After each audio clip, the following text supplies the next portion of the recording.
At the show, I'm pleased now to welcome for the first time to the program, though, Tom Homan. You know him as our border czar.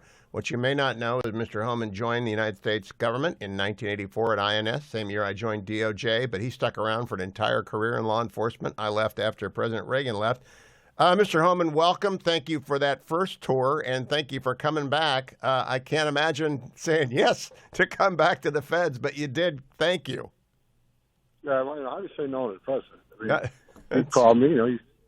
I've been complaining about the border for 4 years. I've been asked to come back and fix it. How do you not do that? So, well, I still appreciate it. God bless you. And you're doing a great job. I want to start with a couple of facts and then go to Mr. Khalil.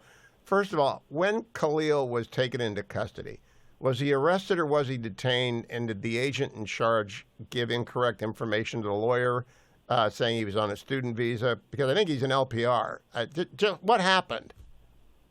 No, he was arrested by ICE, and he's in custody, and I believe he is a lawful permanent resident, but that doesn't mean he's immune from the law. I mean, he violates the law, he'll be held accountable. Absolutely, and I'm going to go into U.S.C. 1227 here in a moment, but there was so much coverage of his arrest, and now it's an arrest, and I know that. Was he arrested because he had violated his LPR status under 1227? Yeah, he violated because, his statements, for a lot of reasons. His statements are, in direct conflict with our foreign policy stance on Israel. He has summoned a group of protesters to shut down, take over parts of a school, destroy public property, support of a terrorist group, supporting Hamas, handing out pamphlets in support of them. There's a lot of promise of them, but President Trump has promised that national security threats are not welcome in this country, so they're holding this man accountable. I haven't seen the arrest report. I was out of town, but I think what happened is the right thing to do, and he's not the first one. He's not going to be the last one. I applaud that because people have been making stupid statements about the First Amendment. It does not apply. I've heard about the First Amendment, too. I heard all the story, but First Amendment does you give you carte blanche to commit this crime. Agreed. Can I stand in a theater and run and yell fire? Can I tell somebody to go kill my wife for $5,000? Is that free speech? I mean, no, the free speech has a limitation. It does, and specifically for LPRs, green card holders, 8 U.S.C. 1227 provides that the Secretary of State, if he has reasonable grounds to believe an individual on a green card has potentially serious adverse foreign policy consequences for the United States, is instantly deportable. Why didn't you just send him home? Why did you stop in Louisiana?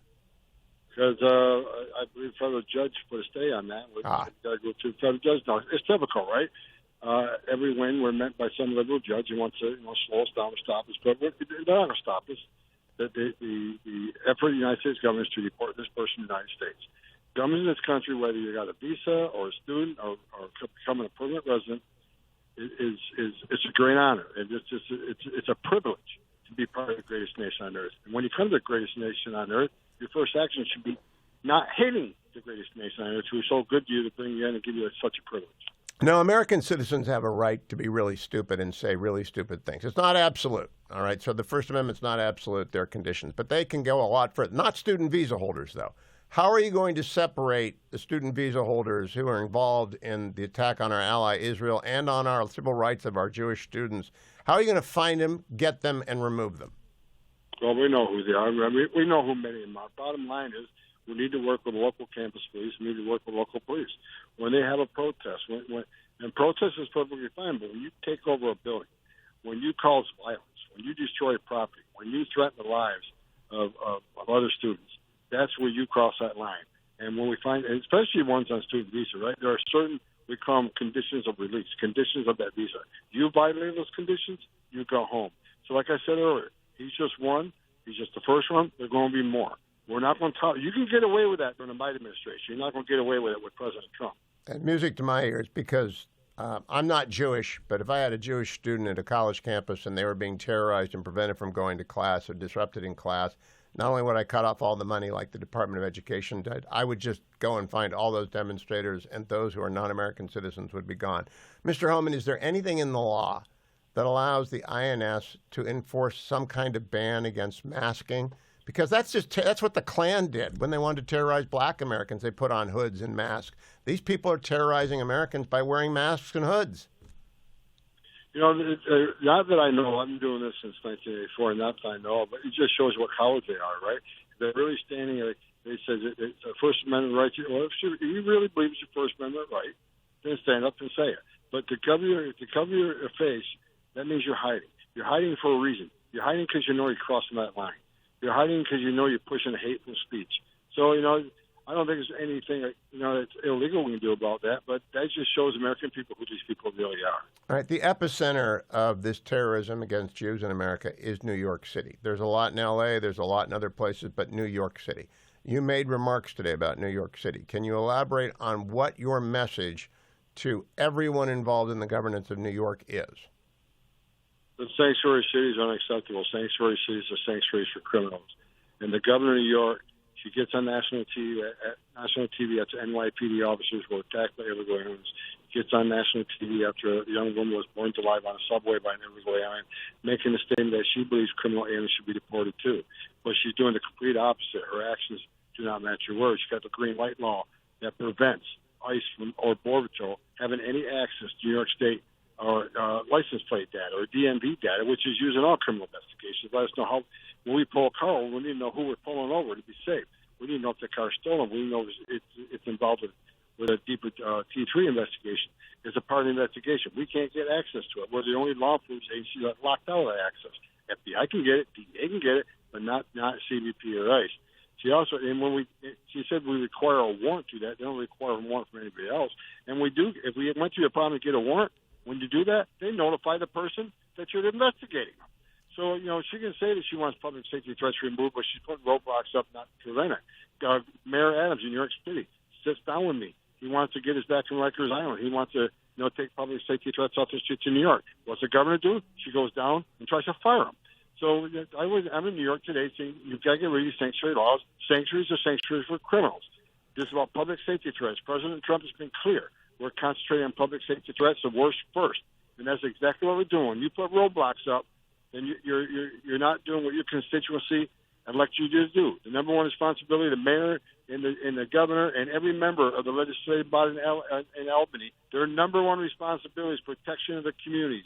And they're not doing it when they push sanctuary laws to prevent ICE and CBP from doing their job. Now, Mr. Homan, my producer, Dwayne, has been doing this with me for 25 years. I said, what do you want me to, because he follows you a lot more closely than I do, because I got to cover everything, but he's really interested in how effective you've been in 60 days. He wants to know if any sanctuary city or state has surprised you and actually become cooperative. Mayor Adams was the first one. I actually, for 2 years, I called him out on national TV saying he forgot what it's like being a cop. He became a mayor, became a politician, so he should take that badge off his retirement pack and hide it because he stopped being a cop. He forgot what it's like being a cop, especially after you see the cops attacked by everywhere. But when he invited me up, when we sat down and talked, finally, for the first time, I saw the cop in the mayor. He actually said, look, I don't want to be an immigration officer, but I want to help you take public safety threats off the street. I want to help you find these 300,000 missing children. I don't want him to be an immigration officer. He don't want to be an immigration officer, but he wants his cops to work with cops to read public safety threats. So he's come a long ways. We have continuous discussions. We're moving forward on that. So that was a blessing in my opinion. Is there any other mayor who's equal to that in terms of doing a turnaround on sanctuary cities? Because they're all over the place, and they all are sanctuaries for criminals. No, they're not. Honestly, that kind of turnaround. That's why Pam Bondi, who's a great attorney general, is just going to start taking the court. Soon, taking the court. We will win, and hopefully, my dream is to get rid of sanctuary cities so there's no illegal alien gang member, no illegal alien public safety threat, no illegal alien national security threats running around the city or running around the streets because the sanctuary city would not cooperate with us. Stand by for 1 second, Mr. Homan. I got to give signal down the network. Then I come back. I have 2 more questions for you. Reporter Czar Tom Homan is in New York today, giving good, straight-up answers, messaging, and that messaging is effective. Stay tuned. I am back with Reporter Czar Tom Homan. Mr. Homan, you just mentioned something very important to me. There are 300,000 missing children in the United States. I think a lot of them are being trafficked. Do these sanctuary cities realize that they are participating in the abuse of these children by not participating and cooperating with ICE? Well, if they realize it, they're ignoring it because that's one of the biggest issues President Trump has promised American people. We're going to secure the border, which we've done. Illegal immigration is down 97%.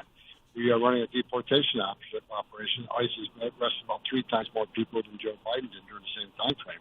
And we started working on the children now. So that's one of the things, like Mayor Adams sees it, that's one of the things he wants to help us to do.